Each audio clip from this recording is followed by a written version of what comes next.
এই জনগণকে চোষা তাদের উদ্দেশ্য। এই সরকারকে যদি আমরা এভাবে সুযোগ দেই যে পর পর আমাদের দেশ একটা সময় সে ধ্বংস করে দিয়ে আবার সে লন্ডনে চলে যাবে। চারু পেটা দিয়ে বাংলাদেশ থেকে তোমাদেরকে বিদায় করবে।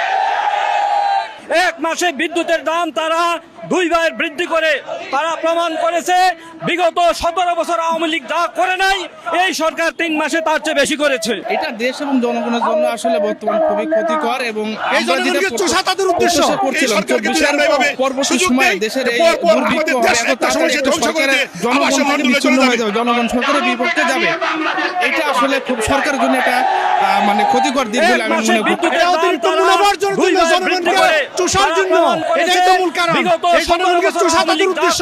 আমরা আসলে আশ্চর্যিত হয়েছি যে 24 গণ অভ্যুত্থানের পরে বিপ্লবের পরে আমরা আশা করছিলাম দেশে একটি জনতা সরকার প্রতিষ্ঠিত হবে, কিন্তু দুঃখজনক হলো সত্য তারেক রহমানের সরকার ওয়াদা দিয়ে এসেছিল 2 বছর পর্যন্ত কোনো নিত্য প্রয়োজনীয় দ্রব্যের দাম বাড়ানো পারবে না। 3 মাসের মধ্যে পর পর 2 বার জ্বালানির দাম বাড়িয়েছে। দুর্বল আন্দোলনের মাধ্যমে এই সরকারকে বুঝিয়ে দিতে হবে দেশের স্বার্থ বিরোধী কোনো কাজ সে করতে পারবে না।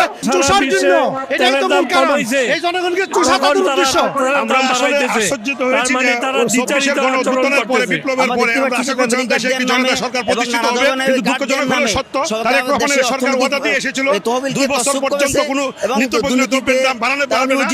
3 মাসের মধ্যে পর পর 2 বার জ্বালানির দাম বাড়িয়েছে। দুর্বল আন্দোলনের মাধ্যমে এই সরকারকে বুঝিয়ে দিতে হবে দেশের স্বার্থ বিরোধী কোনো কাজ সে করতে পারবে না। সারা বিশ্বে তেলের দাম কমাইছে, তখন তারা তেলের দাম বাড়াইতেছে, তার মানে তারা দ্বিচারিত আচরণ করতেছে। আমরা দেখতে পাচ্ছি যে ফ্যামিলি কার্ড দেওয়ার নামে এবং নানা ধরনের কার্ড দেওয়ার নামে সরকার দেশের অর্থনৈতিক তহবিলকে তছরূপ করেছে এবং দুর্নীতিতে তারা নিমজ্জিত হওয়ার কারণে দেশ সামাল দিতে পারতেছে না, বিদায় তারা নতুন করে জ্বালানি তেলের দাম বৃদ্ধি করেছে এবং এতে জনজীবনের ব্যাপক ভোগান্তি সৃষ্টি হবে।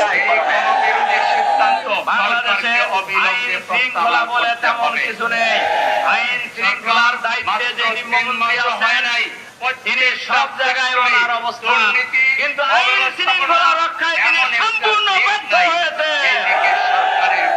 আমরা আহ্বান জানাবো অবিলম্বে তেল গ্যাসের মূল্য যা বৃদ্ধি করেছে অবিলম্বে প্রত্যাহার করে নিন। এর সাথে সাথে দ্রব্য মূল্যর ঊর্ধ্বগতি আইন শৃঙ্খলা বলে তেমন কিছু নেই। আইন শৃঙ্খলার দায়িত্বে যে নিম্নমন্ত্রী আছেন তিনি সব জায়গায় ওনার অবস্থান, কিন্তু আইন শৃঙ্খলা রক্ষায় তিনি সম্পূর্ণ ব্যর্থ হয়েছে। আমরা আহ্বান জানাবো অবিলম্বে তেল গ্যাসের মূল্য যা বৃদ্ধি করেছেন ওগুলি অবিলম্বে প্রত্যাহার করে নিন। এর সাথে সাথে দ্রব্য মূল্যর ঊর্ধ্বগতির লাগাম টেনে ধরুন।